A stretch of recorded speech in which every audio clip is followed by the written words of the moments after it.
Premièrement, alors deux choses là-dessus. Un, je sais ce que ça coûte, on est dans la centaine de millions d'euros.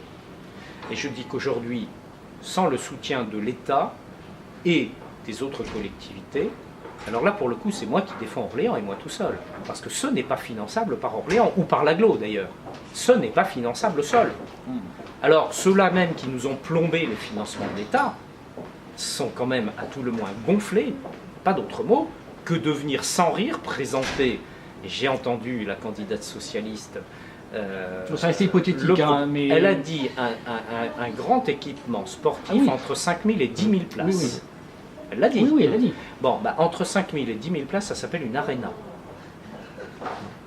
Cette irresponsabilité est quand même dramatique si d'aventure elle venait à être en situation de... Il y a aussi un centre de conférence et avec un hall d'exposition aussi. Non mais vous vous rendez compte alors. Non mais vous vous rendez compte alors là pour le coup de la dimension pharaonesque des choses. Parce qu'il y a ce point qui s'ajoute et en plus une cité des sciences à la source.